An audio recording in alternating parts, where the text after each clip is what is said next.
அவங்க என்ன பிளான் பண்றாங்களாம், சென்னை நகரத்தில் இருக்கிற 4-5 தாவேகா எம்எல்ஏக்களை 20 கோடி 30 கோடி ஒட்டுமொத்தமா 180 கோடி ஒதுக்கப்பட்டதாலாம் செய்தி ஊடகங்கள்ல வருது. அவங்களுக்கு என்னென்ன எப்படியாவது ஆட்சியை கலைச்சு விஜய் இப்போ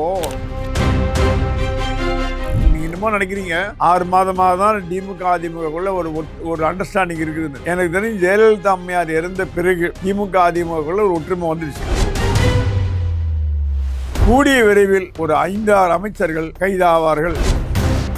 இது என்ன கேள்விப்படுறோம்னா, துரைமுருகன் ஆட்களே விஜயோட அரசாங்கத்துக்கு போலீஸ்க்கு ரகசிய தகவல்களை கொடுத்து அமைச்சு துரைமுருகன் ஆட்கள். என்ன காரணம்? ஏன்னா அவங்களுக்குள்ள போட்டி போறாங்க.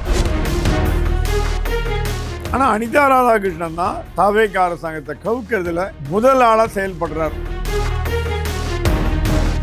பேசு தமிழா பேசி நேயர்களுக்கு வணக்கம். இன்றைய சிறப்பு நேர்காணலில் நம்மோடு இணைந்திருக்கும் சிறப்பு விருந்தினர் மூத்த பத்திரிகையாளர் திரு பிரகாசம் சுவாமி அவர்கள். வணக்கம் சார். வணக்கம் சார். இப்போ சமீப காலத்தில் தமிழக அரசியலில் பெரிய அளவில் பேசப்பட்டு இருக்கக்கூடிய விஷயம் இந்த திமுக அதிமுக சேர்ந்து ஆட்சி அமைக்க முற்படுவது. அது மொத்தமாக தாவேகாவுடைய எம்எல்ஏக்களை பேரம் பேசுகிறாங்க, விலைக்கு வாங்குவதற்காக ஒரு குழுவே அமைச்சிருக்காங்க அப்படின்றாங்க. பெரிய ஒரு சிண்டிகேட்டே இதுக்கு முன்னாடி செயல்பட்டுருக்கு அப்படின்னு எப்படி பார்க்குறீங்க? என்ன மாதிரியான விஷயங்கள் போயிட்டுருக்கு? தாவேகா குதிரை பேரத்தில் ஈடுபடுதுன்னு புகார் சொன்னாங்க.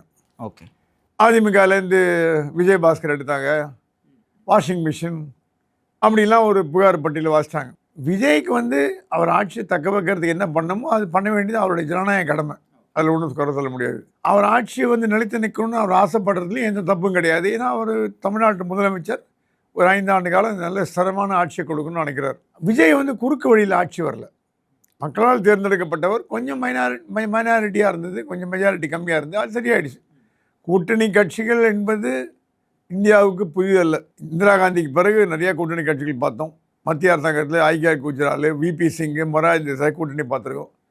கூட்டணி என்பது ஒரு கொள்கை அளவிலான ஒரு ஆட்சி அதிகாரத்தை பங்கு போடுவது. ஓகே. அப்படி விஜய் ஒரு கூட்டணி கட்சிகளோட வச்சு அமைச்சர் ஆட்சி பண்ணிட்டு வர்றாரு.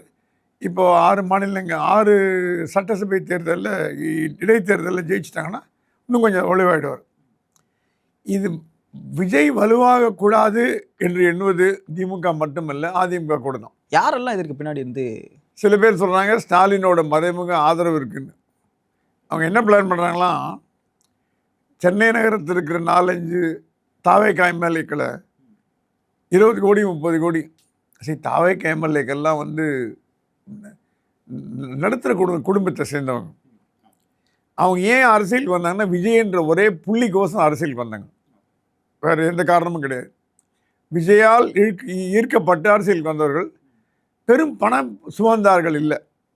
இப்போ நம்ம ரமேஷ்லாம் பார்த்தீங்கன்னா, ஹெச்ஆர்என்சி மினிஸ்டர்லாம் அவங்க அம்மா ஒரு வீட்டில் சமையல் ஒர்க் பண்ணேன், தப்பு தள்ள அந்த மாதிரி ஏழ்மையான குடும்பத்தில் பிறந்தவர். சமையல் செய்து ஜீவனம் செய்கிறவர்.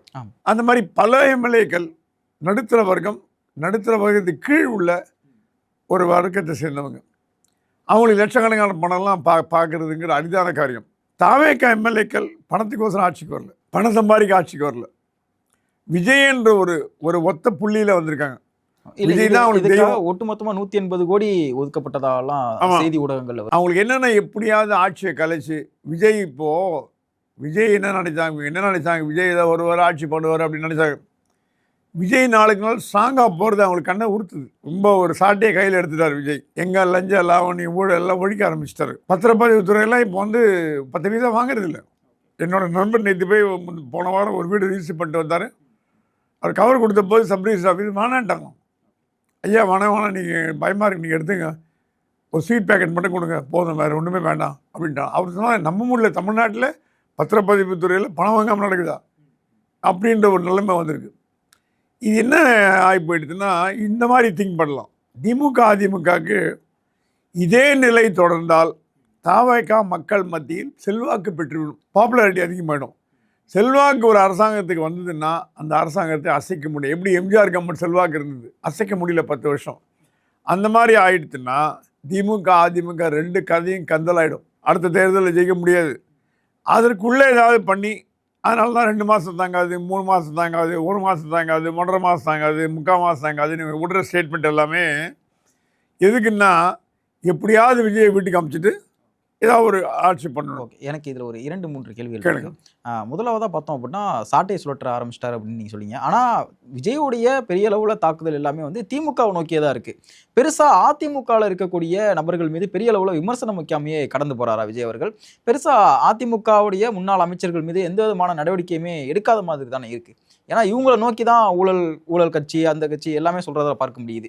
அனிதா ராதாகிருஷ்ணன் கூட சமீபத்தில் ஒரு அரெஸ்ட் பண்ணாங்க. ஒரு பேச்சுக்காக தான் இவ்வளவுக்குமே பார்த்தோம் அப்படின்னா. ஸோ அப்போ அந்த அளவுக்கான ஒரு நடவடிக்கை கூட அதிமுக அமைச்சர்கள் மேல காட்டாததற்கான காரணம் என்ன? சரி, நீங்கள் பார்த்தீங்கன்னா திமுக ஆட்சியில் இருந்தபோது அதிமுக அமைச்சர்கள் மீது நடவடிக்கை எடுக்கப்படும், முன்னாள் அமைச்சர்கள் மீது நடவடிக்கை எடுக்கப்படும் சொன்னாங்க. ஆமா. எடப்பாடி வந்தோடனே ஸ்டாலினை கைது பண்ணி ஜெயிலில் போடுவார். ஸ்டாலின் வந்தோடனே எடப்பாடி கைது பண்ணி ஜெயிலில் போடுவார். ஒருத்தரும் ஜெயிலில் போடல. என்ன காரணம்? ஏன்னா அவனுக்குள்ள அண்டர்ஸ்டாண்டிங். ஓகே. அதிமுக இன்னமும் நினைக்கிறீங்க 6 மாதமாக தான் திமுக அதிமுகக்குள்ள ஒரு அண்டர்ஸ்டாண்டிங் இருக்குதுன்னு. எனக்கு தெரிஞ்சு ஜெயலலிதா அம்மையார் இறந்த பிறகு திமுக அதிமுகக்குள்ள ஒரு ஒற்றுமை வந்துடுச்சு. ஏன்னா ஜெயலலிதா கலைஞர் என்ற இரு பெரும் ஆளுமைகள் இல்லாதனால அந்த வீரியம் குறைஞ்சி போச்சு. ஓகே. ஜெயலலிதா இருந்தாலும் இந்த மாதிரி பண்ணியிருக்க முடியாது, கலைஞர் இருந்தாலும் பண்ணியிருக்க முடியாது. 2 பேரும் மறைந்த பிறகு இவங்களுக்குள்ள என்ன இருந்தாலும் பங்காளிங்க அது அவங்களே சொல்ல ஆரம்பிச்சாங்க. பங்காளிங்க நாங்கள் 2 பேரும் எங்களுக்குள்ள ஒருத்தர் சண்டை போட்டுப்போம், சேர்ந்துப்போம், நாங்களே தான் ஆட்சிக்கு வரணும், வேறு யாரும் வரக்கூடாது அப்படின்ற நேரத்தில் விஜய் உள்ளே வந்து அவங்களால தாங்க முடியல. ஸோ இப்போ நீங்கள் கேட்ட கேள்விக்கு பதில் என்னென்னா, இப்போ ஏன் விஜய் வந்து திமுக மேலே எடுக்கிறாருன்னா, லேட்டஸ்ட்டாக தப்பு பண்ணவங்க. இப்போ அதுக்குன்னு எல்லாரையும் தூக்கி உள்ள ஒரே நேரத்தில் திமுக அதிமுக உள்ளே போட்டால் வச்சுக்கோங்க, அப்போ விஜயை கொடுங்கால ஆட்சிம்பாங்க. ஸோ விஜயோட முதல் எதிரி யார்? திமுக. ஆனால் விஜய் நடவடிக்கை எடுத்துகிட்டு இருக்கார், எடுக்க போகிறார். அதுக்கு முன்னாடி ஏற்பாடெலாம் நடந்துகிட்டு இருக்கு.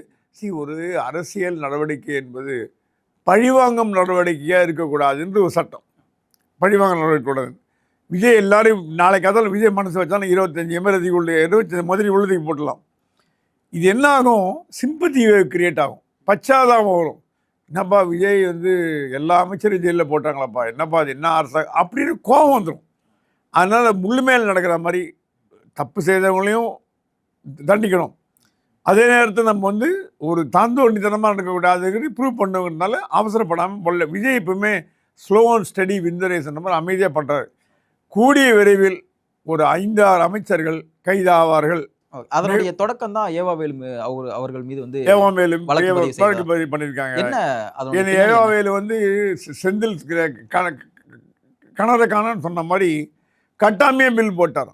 பாலம் கட்டாமல், பிரிட்ஜு கட்டாமல், ரோடு கட்டாமல் எல்லாம் கட்டாமல் அவருக்கு கேள்வி பிடபிள்யூ ரோடு போட்டாங்க. இது என்ன கேள்விப்படுறோம்னா, துரைமுருகன் ஆட்களே விஜயோட அரசாங்கத்துக்கு போலீஸ்க்கு ரகசிய தகவல்களை கொடுத்து அமைச்சு துரைமுருகன் ஆட்கள். என்ன காரணம்? ஏன்னா அவங்களுக்குள்ள போட்டி போகிறாமல் ஏவாவேலுக்கு துரைமுருகன் ஆகாது.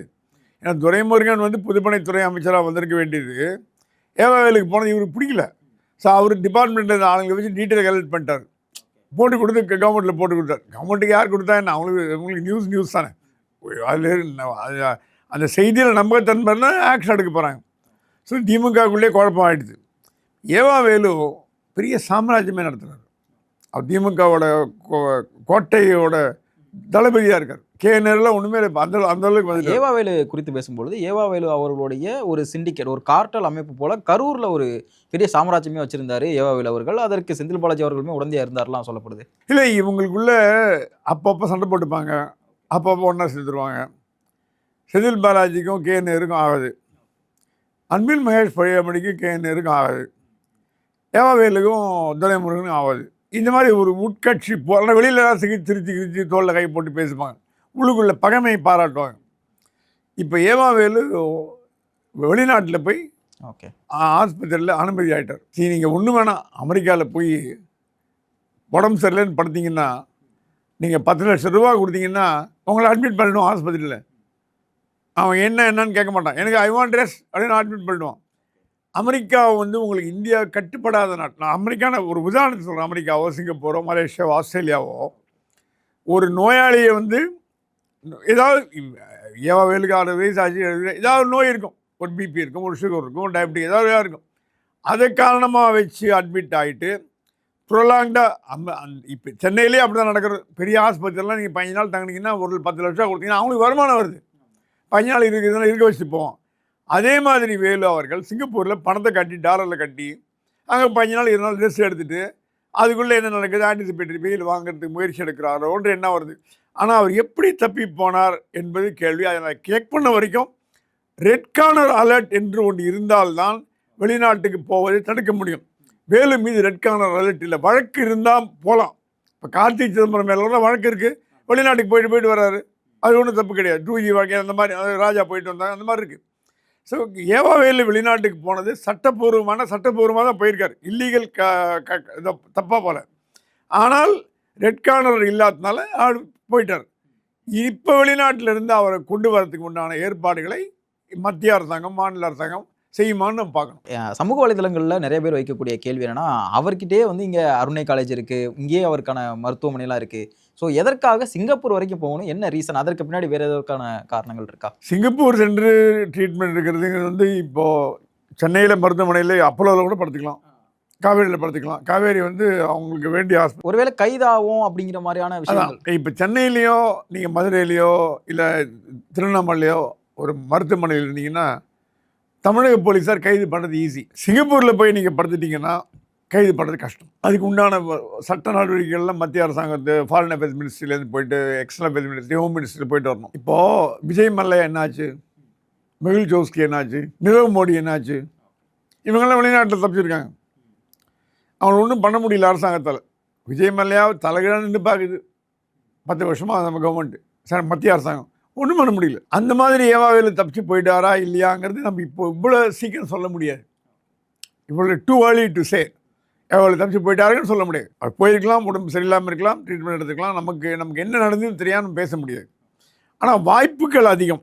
ஏனென்றால் அவர் அங்கேயே தங்கிட்டா கூட, இப்போ சிங்கப்பூரை விட மலேசியாவில் தங்குறது ஈஸி. சிங்கப்பூராக கொஞ்சம் கடுமை, உங்களுக்கு அந்த குடியேற்றம் வந்து கடுமையாக இருக்கும் கொஞ்சம். அது கூட நீங்கள் வந்து ஒரு 50,000 கோடி ஒரு 10,000 கோடி போட்டு ஒரு பிஸ்னஸ் ஆரம்பிச்சிங்கன்னா விசா கிடச்சிடும். அது அந்த ப்ரொசீஜர் தெரில. மலேசியா அப்படி இல்லை. நீங்கள் பணம் கட்டிங்கன்னா துபாய் மாதிரி பணம் கட்டிங்கன்னா விசா கொடுத்துரும். அது இல்லாமல் டூரிஸ்ட் விசா இருக்குது, நிறைய எக்ஸ்டென்ஷன் விசா, ஒர்க் விசாலாம் இருக்குது.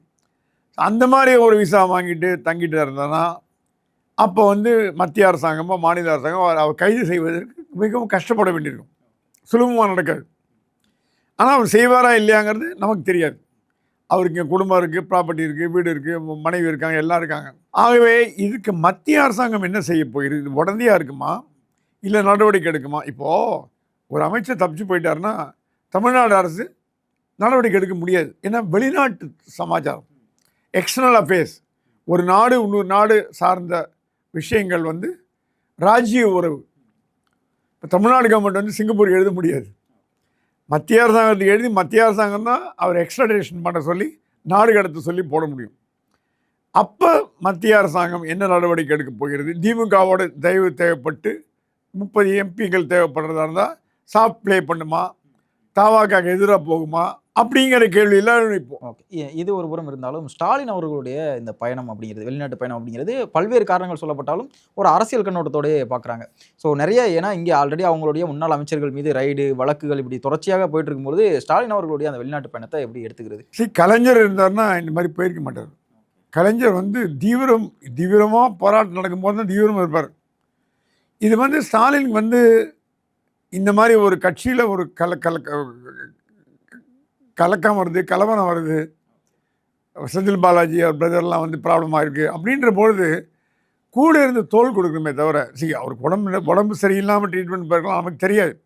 எதுக்கு லண்டனுக்கு போனால் நமக்கு வந்து அஃபிஷியலாக தெரியாது. உடல் நலம் இல்லாமல் இருக்கு, அரசியல் பார்வை இருக்குது. அது மாதிரி அரசியல் பார்வை இருக்குது. சில பேர் சொல்கிறாங்க அவர் அடுத்தது கைது பண்ணால் என்ன பண்ண தப்பிச்சுக்கிறதுக்கோசரம் போகிறாரு அப்படின்னு கூட சொல்கிறாங்க. நமக்கு உண்மையாக பொய்யான்னு தெரியாது. ஆனால் கட்சியில் கலகலப்பு ஏற்பட்டு ஒரு சூழ்நிலை, வித்தியாசமான ஒரு அசாதாரண சூழ்நிலை நடக்கும்போது தலைவரின் இருக்கை என்பது தேவை. அவரோட ப்ரெசன்ஸ் இஸ் ரிக்வயர்ட். அது மீறி போயிருக்காருன்னா உடல்நலமாக இருக்கலாம், என்ன காரணமாக இருக்கலாம் தெரியல. இல்லை இப்படி எடுத்துக்கலாமா? முன்னாள் அமைச்சர்கள் மீது இப்படி ரைடு போயிட்டு இருக்கும்பொழுது ஒரு கட்சியினுடைய தலைவர் அவர் வெளிநாடு போகும்பொழுது அப்போ இதை என்ன மாதிரி எடுத்துக்கிறதுனா கட்சி வந்து கைவிடுதா இந்த மாதிரியான முன்னாள் அமைச்சர்களை அப்படிங்கிற மாதிரி இருக்கலாம். ஏன்னா செந்தில் பாலாஜி வந்து ஒரு காலத்தில் ரொம்ப க்ளோஸாக இருந்தார் ஸ்டாலினுக்கு. இப்போ வந்து என்ன நிலைமைன்னு தெரியல. அவர் பிரதர் வந்து வந்தார்கள் வென்றார்கள் மாதிரி லுக் அவுட் நோட்டீஸ்லாம் கொடுத்துருக்காங்க பாலாஜிக்கு. ஆமாம் கொடுத்துருக்காங்க. இது என்னன்னா, இது ஒரு வேடிக்கையான ஒரு முக்கோண பரிமாணம் ஆயிடுது. மத்திய அரசாங்கம், மாநில அரசாங்கம், திமுக மூடி ஆயிடுது. இதில் வந்து மத்திய அரசாங்கத்தின் உதவி தேவைப்படுறதுன்னா கண்டிப்பாக தேவைப்படுறது. மத்திய அரசாங்கம் இல்லை பாரதிய ஜனதா கட்சி, மத்திய பாஜக கள்ள மௌனம் காட்டுறதான்னு கேட்டிங்கன்னா வாய்ப்பு இருக்குது. என்ன ரோல் தான் ப்ளே பண்றாங்க? அப்ப சென்ட்ரல் கவர்மெண்ட் என்ன ரோல் தான் அவங்களுக்கு 30 எம்பி தான் அவங்களுக்கு முக்கியம். மத்திய பாஜகவுக்கு தேவை விஜய் வந்தாச்சு, இனிமேல் நமக்கு என்ன இன்னும் 5 வருஷத்துக்கு பாஜக வரப்போகிறது இல்லை, அது வளரவும் போகிறது இல்லை, அப்படியே இருக்குது, பாட்டுக்கு ஸ்டாக்னெண்ட்டாக இருக்கும். நமக்கு இப்போ இமீடியட்டாக என்ன தேவை? இப்போ இன்னும் 10 நாளில் பார்லிமெண்ட் பாராளுமன்றம் கூட போகுது. அப்போ சில பேர் சட்ட மசோதாக்களை ஏற்றுறதுக்கு 30 எம்பிக்கள் தேவைப்படும். அந்த 30 எம்பிக்கள் அதிமுக எம்பி கிடையாது. அதிமுக கூட்டணி இருக்கா இல்லையான்னு ஒன்றுமே, என்டிஏ கூட்டணி இருக்கா இல்லையா ஒன்று இருக்குன்றாங்க இல்லையான்றாங்க, புரியல. ஆகவே 30 எம்பிக்களுக்கோசரம் விலை பேசுகிறாங்களா பேரம் பேசுகிறாங்களா அதுவும் தெரியல, நம்ம சொல்ல முடியல. ஆனால் விஜயின் நோக்கம் என்னென்னா தவறு செய்தவர்கள் எங்கே இருந்தாலும் தேடி கண்டுபிடிச்சி உதைக்கணும், அதான் அவர் கொள்கை. அது உடனே பண்ணுறதான்னு கேட்டிங்கன்னா உடனே அவசரப்பட்டு அடுத்த நாள் கைது பண்ண முடியாது. அதுக்கு உண்டான எப்பவுமே நீங்கள் பார்த்தீங்கன்னா 2Gயில் எத்தனை நாள் ஆச்சு அரசாங்கத்துக்கு, மத்திய அரசாங்கம் அவங்க நினச்சா என்ன வேணால் பண்ணிக்கலாம். அந்த ப்ராசஸ்னு ஒன்று இருக்குது, லீகல் சட்ட ப்ராசஸ்னு ஒன்று, அந்த ப்ராசஸ் பிரகாரம் போகணும். ஒருத்தர் தவறு செய்யவில்லை நிரபராதி என்று கூறினாலும் கூட 8 வருஷம் கழித்து தான் அந்த நிரபராதிங்க பட்டம், எனக்கு அப்படி தான் வந்து 8 வருஷம் கழித்து தான் நிரபராதி வந்தது. ஏன் 8 வருஷம் 8 நாளில் வரணுமான்னு கேட்க உரிமை கிடையாது. நம்ம ஜனநாயக நாட்டில் சட்ட பிரகாரம் ஒரு நீதிமன்றங்கள் பிரகாரம் அப்படி தான் நடக்கும். அதே மாதிரி இங்கே சட்ட பிரகாரம் ஒரே நாளில் கைது பண்ண முடியாது. அந்த ப்ராசஸ் நியூ ப்ராசஸ் ஆரம்பிக்காது. ஆனால் அந்த ப்ராசஸை விஜய் துவக்கிட்டாலும் துவக்கி இருக்கார். ஏன்னா அவர் ரொம்ப கடுப்பில் இருக்கார். அவர் அரசாங்கத்தை கவுக்க பார்க்குறாங்க திமுக அதிமுகன்ற பொழுது அவர் எதுக்கு சாஃப்ட் கார்னராக போகணும்? தேவையில்லை. என்ன நீ வந்து காலி பண்ணும்போது நான் சும்மா இருக்கணும். அதனால் அவர் வேணுட்டே வீம்புக்கு போல சட்டப்பிரகாரம் நடவடிக்கை எடுக்கிறார். முன்னாள் அமைச்சர்கள் மீதான அந்த வழக்கு, இந்த கைது படலம் அப்படிங்கிறது தொடரும், கண்டிப்பாக தொடரும். என்னை பொறுத்தவரைக்கும் எனக்கு வந்த தைரிய பிரகாரம் அனிதா ராதாகிருஷ்ணன் மேலேயே ஏகப்பட்ட புகார் வந்திருக்கு. ஆமாம், Anitha Radhakrishnan is playing the cry baby கார்டுன்றாங்க. சிறு குழந்தைலாம் அழும், அடிச்சுட்டு அழும், சின்ன குழந்தைங்கள்லாம் அடிச்சிடும், அம்மா திட்டுவாங்க. அந்த மாதிரி இவர் என்ன பண்ணுற, தப்பு பண்ணிவிட்டு இவர் வந்து சிம்பத்தி தடிக்கிறார், அந்த மாதிரி பண்ணுறாரு. ஆனால் அனிதா ராதாகிருஷ்ணன் தான் தவேக அரசாங்கத்தை கவுக்கிறதுல முதல் ஆளாக செயல்படுறார், அவருடைய பணம் பலத்தை வச்சுன்னு அப்படின்னு கேள்விப்பட்டேன். என்ன நோக்கம் அனிதா ராதாகிருஷ்ணனுக்கு என்ன நோக்கம் இருக்க போகுது இதில்? அனிதா ராதாகிருஷ்ணன் கட்சியில் வந்து ஓரம் கட்டப்பட்டார். அவர் தப்பிச்சம் படிச்சோன்னு வந்திருக்கார், இல்லைன்னா அவர் தோற்று போயிருப்பார். அவருக்கு எப்படியாவது திருப்பி நம்ம திமுகவில் ஒரு நல்ல பேர் எடுக்கணும். அது இல்லாமல் இவங்களுக்கு என்னென்னா யார் தலையில் கத்தி அதிகமாக தொங்குதோ அவங்க தான் தப்பிக்க பார்ப்பாங்க. அனிதா ராதாகிருஷ்ணன் மாட்டி உள்ள ஜெயிலுக்கு போனான்னா 5 வருஷம் 10 வருஷம் உள்ளே இருக்கணும். அது எப்படி தடுக்கலாம்? விஜய் வீட்டுக்கு அமிச்சிட்டான்னா அடுத்து எடப்பாடியோ உதயநிதி யாரோ உட்கார வச்சா நம்ம தப்பிச்சிக்கலாம். ஸோ அவர் தப்பிப்பதால் உண்டான முயற்சிகள் தான் விஜய் ஆட்சியை எடுக்கணும். விஜய் ஆட்சி எடுத்தால் எல்லாம் தப்பிச்சிக்கலாமே. அந்த மாதிரி ஸ்டாலின் தெரியாமல் நடந்திருக்கா, தெரிஞ்சு நடந்திருக்கா தெரியல. ஆனால் கனிமொழி சொன்னாங்கன்னா திமுக அதிமுக உறவு கூடவே கூடாது, எக்காரணத்துக்கு கொண்டு கலைஞர் ஆன்மா மன்னிக்காது, கூடவே கூடாது. யார் மீடியேட்டராக இருந்தது? திமுக அதிமுகவிற்கான அந்த கூட்டணி பேச்சுவார்த்தையில் யார் மீடியேட்டராக இருந்தாங்க? யார் இதற்கான பின்னணியில் இருந்தது? யார் பின்னணியில் இருந்தது? சில பேர் ரஜினிகாந்த்ன்றாங்க, சில பேர் வந்து அனிதா ராதாகிருஷ்ணன்றாங்க, சில பேர் 2-3 எக்ஸ்-எம்பின்றாங்க. இது என்னென்னா நீங்கள் ஒரு விஷயத்தை கவனிக்கணும். கலைஞர் இருந்த வரைக்கும் அதிமுக எம்எல்ஏக்கள் திமுக எம்எல்ஏ மூஞ்ச கூட திருப்பி பேசுகிறத விடுங்க, திருப்பி கூட பார்க்க மாட்டாங்க. அதே மாதிரி இந்த திமுகவில் இருக்கிறவங்களும் அதிமுக பேச மாட்டாங்க. 2 பேரும் இணைந்த பிறகு சட்டசபை லாபியில் ஒன்றா உட்காந்து காஃபி சாப்பிட்றாங்க, டீ சாப்பிட்றாங்க. அவங்களுக்கு மீடியேட்டரே தேவையில்லை. எடப்பாடி ஃபோன் எடுத்து என்ன ஸ்டாலின் எப்படி இருக்கீங்கன்னு கேட்பார், ஸ்டாலின் ஃபோன் எடப்பாடி ஐயா எப்படி இருக்குன்னு கேட்பாங்க. KN நேரு கூப்பிட்டு இவர்கிட்ட பேசுவார், இங்கே ADMKல வேலுமணி தங்கமணிகிட்ட. ஸோ அந்த மாதிரி நட்பாக பழகிறதுக்கப்புறம் இது எதுக்கு உங்களுக்கு மிடில்மேன் தேவையில்லையே, மிடில்மேனே தேவையில்லை. ஸோ இந்த 2 கட்சிகளும் நேச்சுரல் ஃபோர்ஸஸில் இணைஞ்சு வருதுன்னா அந்த மேக்னெட் அப்படியே கொஞ்சம் கொஞ்சமாக கிட்ட வருது. 2 சேர்ந்து ஒரு கட்சியாக வருமா? வாய்ப்புகள் அதிகம், நமக்கு தெரியல. ஏன்னா 2 பலவீனப்பட்ட கட்சி. விஜய் எதிர்க்கிறதுக்கு 2 பலவீன கட்சி முக்கியமாக, ஒரு பலம் பொருந்தி கட்சி முக்கியமான, ஒரு பலம் பொருந்தி கட்சி தான் அவங்களுக்கு பொறுத்த வரைக்கும் முக்கியம். அது மக்கள் எடுத்துக்கொள்வாங்களா, தொண்டர்களை எடுத்துக்கொள்வாங்களா நமக்கு தெரியாது, அவங்க என்ன முடிவு பண்ணுறாங்க. ஆகவே 2 பலம் இல்லாத கட்சிகள் ஒன்று சேருவதற்கான வாய்ப்புகள் இருக்குன்னு நம்ம. ஓகே. இந்த ஜூலை 10 கரூர் போறார் முதலமைச்சர். இந்த கரூர் போவதற்கு முன்னாடியே செந்தில் பாலாஜி அவர்கள் கைது செய்யப்படுவதற்கான வாய்ப்புகள் இருக்கு. ஒரு உள்ளரங்குல நடந்த இந்த கூட்டத்துல முதலமைச்சர் இண்டிவிஜுவலாவே உத்தரவிட்டிருக்கதாலாம் நிறைய செய்திகள் பரவிட்டு இருக்கு சமூக வலைதளங்கள்ல. எப்படி பார்க்குறீங்க? ஜூலை 10க்கு முன்னாடியே வந்து செந்தில் பாலாஜி அவர்கள் கைது செய்யப்படுவதற்கான வாய்ப்புகள் இருக்கா? ஏன்னா ஒரு உள்ளரங்கு நடந்த மீட்டிங்ல முதலமைச்சர் வந்து இண்டிவிஜுவலா உத்தரவிட்டிருக்காரு. இந்த மாதிரி செந்தில் பாலாஜி அவர்களை வந்து கைது செய்யணும். கரூர் விவகாரத்துல வந்து முதலமைச்சர் அவர்களுக்கு தனிப்பட்ட முறையிலே கோபம் இருக்கு செந்தில் பாலாஜி அவர்கள் மீது அப்படின்னு சொல்லப்படுது. இது கரூர் மேட்டரில் வந்து தமிழக முதலமைச்சர் விஜய் பாதிக்கப்பட்டார். பல நாட்கள் வந்து அவர் சோகத்தில் இருந்தது நம்ம பார்த்தோம். ஏன்னா திட்டமிட்டு சதி திட்டம் தீட்டினாங்க திமுகவில். ஓகே. செந்தில் பாலாஜி யார் வேணா இருக்கலாம், நமக்கு யாருன்னு கரெக்டாக என்கொயரி கமிஷன் முடியும் நம்ம சொல்ல முடியாது. செந்தில் பாலாஜி மீது ஒரு சந்தேக பார்வை இருக்கிறதுனால சொல்லலாம். ஆனால் கரூரில் போய் விஜய் போகிறதுக்கு முன்னாடி தப்பு செய்தவர்களை தண்டித்தால் மட்டுமே அவருடைய வெற்றி பயணம் நிறைவேறும். ஓகே. அங்கே போயிட்டு பாருங்கள், இந்த மாதிரி பண்ணிட்டாங்க, நாங்கள் தண்டிச்சிட்டோம் அப்படின்னு சொல்கிறது உண்டான ஒரு ஸ்டாண்ட் எப்படி, வெறுமவை பார்த்து வர ஸ்டாண்ட் எப்படி? இதுக்கு 2க்கும் வித்தியாசம் இருக்கு இல்லையா? சார், தப்பு செய்தாலும் தண்டிச்சிட்டாங்க. நீங்கள் பாதிக்கப்பட்ட மக்கள், கரூர் மக்கள், இவங்க தப்பு பண்ணாங்க, அவங்க மேல் நடவடிக்கை எடுத்துட்டோம், இப்போது உங்களுக்கு என்ன உணவோ பண்ணித்தரேன் அப்படின்னு சொல்கிறது இருக்கிற ஒரு இந்த ஃப்ளெக்சிபிலிட்டி சும்மா வெறுமை போயிட்டு வரல இருக்கும்னு எனக்கு சொல்லலை. ஸோ உள்ளரங்கு மீட்டிங்கில் என்ன சொன்னாலும் நமக்கு தெரியாது. நமக்கு செந்தில் பாலாஜி அவர்கள் கைது கைது செய்யப்பட வாய்ப்புகள் அதிகம்னு கேட்டீங்கன்னா அதிகம் நான் சொல்லுவேன். ஏன்னா அப்போ தான் வந்து கம்ப்ளீட் ஆகும். விஜயோட கரூர் விஜயம் எப்போ முழுமை அடையும் என்றால் செந்தில் பாலாஜி கைது செய்யப்பட்ட பிறகே முழுமை அடையும்னு நம்ம கருதலாம்.